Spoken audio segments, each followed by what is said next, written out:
Hi, welcome back or welcome for your first time. My name's Paige. Today I wanted to talk to you guys about some things that I wish I had known before going on my trip to New Orleans earlier in October. Okay, let's get to it. Okay, so the first thing to know is the city is really quiet pretty much all the time before 10 a.m. My husband and I are pretty early risers. We were up and out of our hotel around 8 o'clock to go to Cafe Du Monde to kind of avoid those lines and all of that stuff. And then after we ate at Cafe Du Monde, we were planning to walk around, go shopping. Well, pretty much everything doesn't open till 10 a.m. We had a hard time finding a brunch restaurant or breakfast restaurant that opened. We were ready. We kind of walked around, like even Jackson Square, which is right across from one of the Cafe Du Monde locations, that didn't even open until 8 a.m. Like they had the gates locked. So we kind of walked around the city. It was really good timing to like take pictures in the street because there weren't really any cars or other people walking around. Like all those really picturesque, cute houses you could take pictures with. That was pretty easy. Yeah, by 10 o'clock, most of the markets were starting to open. A lot of the stores were starting to open. They didn't seem in a rush, which is fine. But yeah, just kind of slow to open up. Did end up finding one breakfast place open, but honestly, most things didn't open till 11 for breakfast.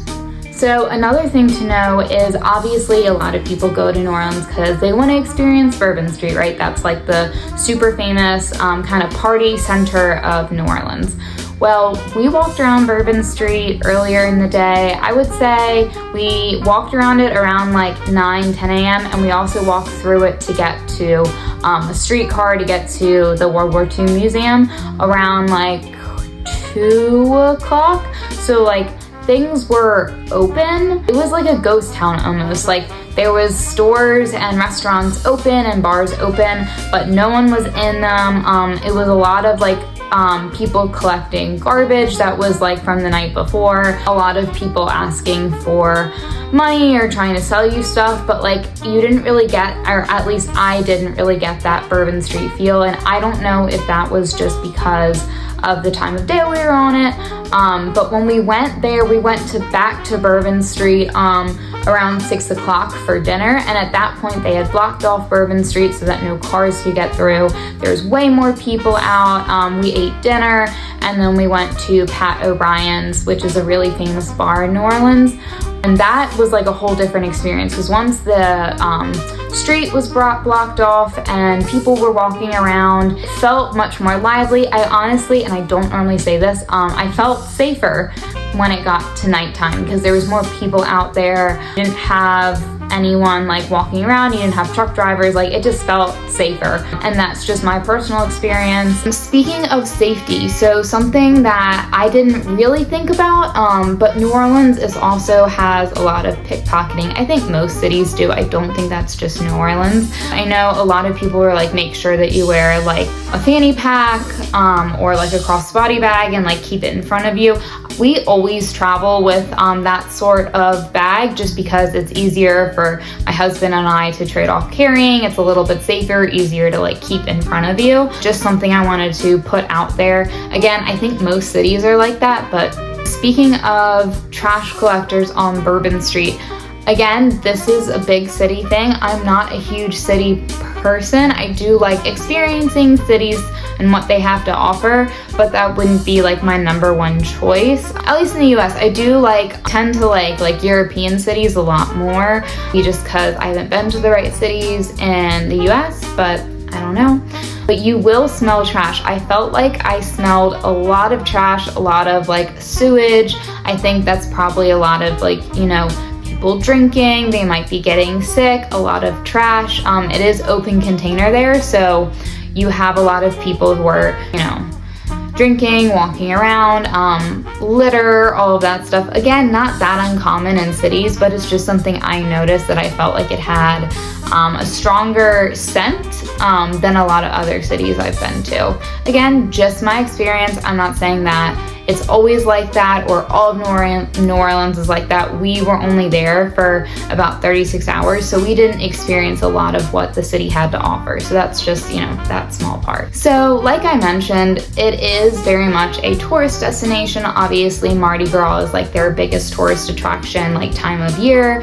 It is touristy, but lean into it. Like, it is really fun. They are very proud of their culture there. They're very proud of, you know, all of their food and just their jazz culture, which is huge. You should definitely check out some jazz, a jazz band while you're there. Lean into it. Like, it's fun. It is touristy, but I don't feel like that took away from anything, and I don't feel like it was like cheesy or anything. I enjoyed it. I like seeing cities that are proud of their culture, proud of their history. Speaking of kind of the smell of, you know, trash, sewage, all of that, something I recommend, wear closed-toed shoes. So ladies, I know you might want to wear sandals or something like that.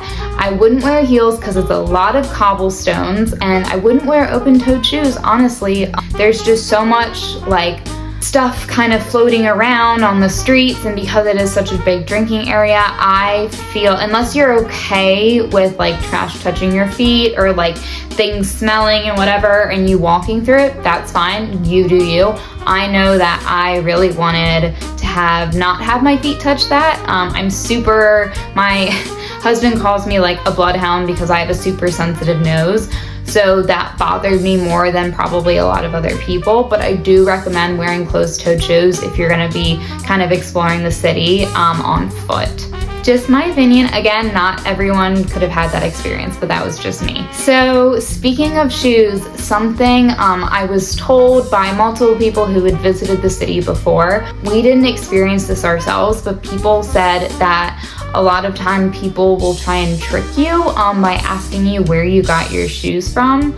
I don't really understand this, but somehow they'll like ask you where your shoes are from, and then if you look down or you try and tell them about it, they'll like try and take your shoes, or while you're explaining where you got your shoes, they'll pickpocket you. Don't take my exact word for it. We didn't experience that. Other people, friends who visited the city did, but just something to be aware of. I don't know how prevalent it is because, again, we didn't experience it. I didn't see anyone, you know, trying to run that kind of scam, but I don't know. So something else I really recommend doing that I didn't really know ahead of time. I'd seen options for it. I didn't really think we were gonna need it, but we ended up needing it. Download the Le Pass app on the App Store. It's New Orleans public transportation, so it'll show you like all the streetcars, all their schedules. Something that's really cool is it will, if you put in, you can either set, you know, your current location, or let's say, you know, you're gonna be at, you know, this restaurant at this time, and then you have to get to point B, but you don't know how you're gonna get there. You can put that information into the app, and I'll show it to you over here. But if you put your information into the app, then it'll tell you exactly how to get there. So it'll either give you a map that will like walk with you as you walk, as long as you allow it to track your location, which I normally don't let it do that, but when I'm in an unfamiliar city, highly recommend that. So you can put in your thing, and then it might tell you can walk there. It might tell you this is how much an average like Uber taxi ride would cost. It'll also tell you their public streetcar transportation. So it will say like, you know, you have to walk 5 minutes or, you know, quarter mile, and then you get on this streetcar, and it'll guide you the way. It'll tell you, you know, oh, your stop's coming up.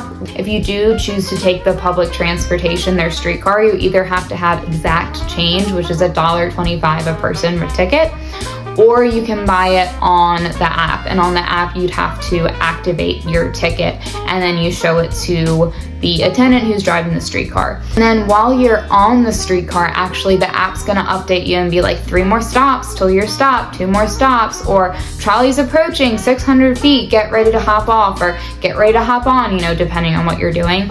It's really cool, and it's honestly really well thought out. I don't use public transportation much in my current city. I do have experience using public transportation where I grew up, but we didn't have anything like that nice or worked that seamlessly. It was definitely worth it. I really liked it. Definitely take advantage of it. It's a free app. That is kind of a summary of everything that I feel like you guys should know before your trip to New Orleans. Like I said, this isn't all encompassing and it's not all correct. It's just what my experience was. I'm sure other people had different experiences than me during their trips to New Orleans. This is just my only experience. So this is what I have to say. I hope this was helpful. A vlog already posted if you guys want to check that out. We were only in New Orleans for 36 hours, my husband and I, because of a really good $80 round trip flight deal that we found, and we were just kind of spontaneous and it was really awesome. I definitely recommend it. It's worth seeing. Even if you're just there for the food, if you're a foodie, it's a great city to just eat. That was kind of we did do some drinking on Bourbon Street at night, but I was really excited for the food and it didn't disappoint. Definitely recommend seeing it. It's worth going to at least once. Okay guys, this was my everything I think you need to know before your trip to New Orleans. I hope that you found it informative and I hope you enjoy your trip. All right guys, happy traveling.